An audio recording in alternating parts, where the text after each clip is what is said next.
There is a version of you that you have never introduced to anyone. It does not show up at dinner. It does not post on social media. It does not get mentioned in therapy, at least not directly. It waits. It watches. It keeps score of every moment you almost stepped forward and then pulled back. Carl Jung had a name for that version. He called it the shadow. And here is what nobody tells you about it. The shadow is not the worst of you. It is not your rage, your selfishness, your pettiness, though those are in there too. The shadow is everything you were not allowed to be. That is Jung's actual definition. Everything you were not allowed to be. Read that again slowly because the whole game changes once it lands. When you were young, you ran a constant experiment. You tested which version of yourself brought warmth and which one brought cold. You were learning the rules of survival. And without meaning to, you began building a character. The responsible one, the strong one, the nice one, the one who weathers everything. That character earned you love. But the parts that did not fit the character did not disappear. You pushed them down. You locked them in a basement and told yourself they were not real. That is your shadow. Think about it. The person who spends every day being pleasant and agreeable has not eliminated their anger.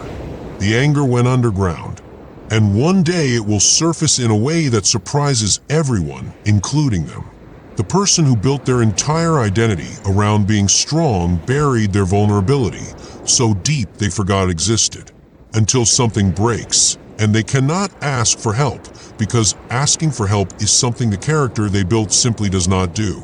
Jung said something that should stop you cold. He said that until you make the unconscious conscious, it will direct your life, and you will call it fate. That is not a metaphor. That is a clinical observation.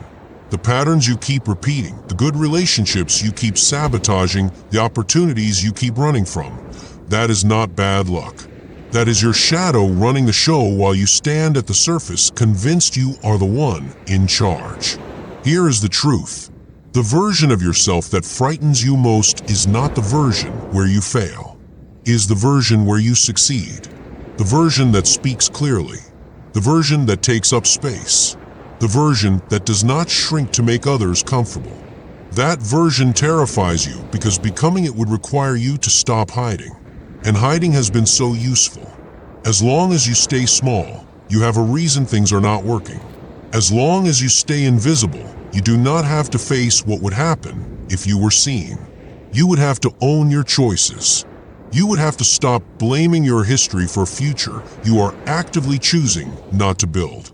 That is what Jung meant by the shadow guarding your self-realization. It is not blocking you out of cruelty. It is blocking you because at some point long ago, it decided that becoming fully yourself was the most dangerous thing you could do. But here is what nobody tells you. The version of yourself that scares you is precisely the version you secretly admire the most. It is the one you imagine before you fall asleep. It is the one that appears in the moments you allow yourself to dream honestly. It is not a fantasy about someone else. It is you, unedited, before the fear got to it. Jung called the process of becoming that person individuation. Not perfection, not enlightenment. Individuation, becoming whole. Light and shadow, not fighting, but integrated, working together. And it is not a mystical process. It is uncomfortable, practical, and very specific. The first step is honest observation, not judgment, not a plan to fix what you find, just the willingness to turn on the light in the room and see what is actually there. Where do you keep stumbling? Where do the same patterns keep appearing? No matter how many times you promise yourself, it will be different this time.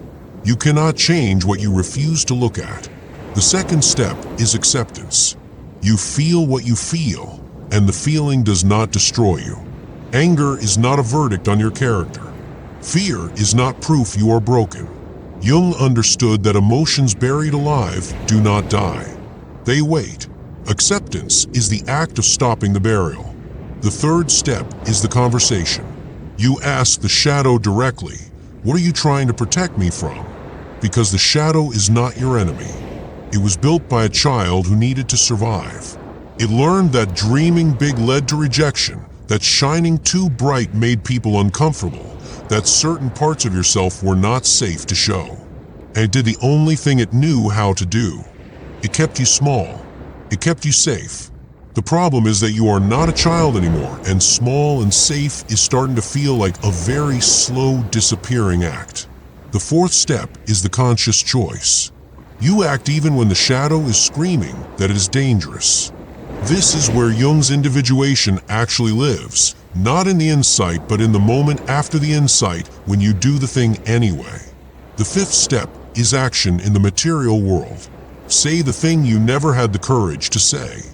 Take the position you always flattened to avoid conflict. Release what no longer reflects who you are becoming. These do not have to be dramatic gestures. They have to be true. And then you do it again. That is the sixth step. Conscious repetition.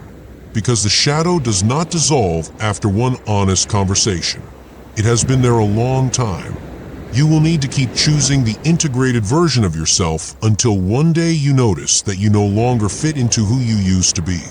That is not a loss. That is the whole point. The seventh step is the final crossing. It is the moment you become who you were afraid to be. And here is what that actually requires. It requires disappointing some people. It requires breaking patterns that were comfortable. It requires removing the masks that kept you acceptable. It requires letting old versions of yourself die. Here is the truth that Jung spent his life pointing at. The shadow is not afraid of your failure, is afraid of your brilliance, is not the fragile person who hesitates at the edge, is the enormous person who does not know how to live without hiding. And the thing that scares you most about yourself is not a flaw. It is a door. What waits on the other side is not a new person. It is you, whole, conscious, finally free of the performance. The power you have been running from was never the threat. The running was.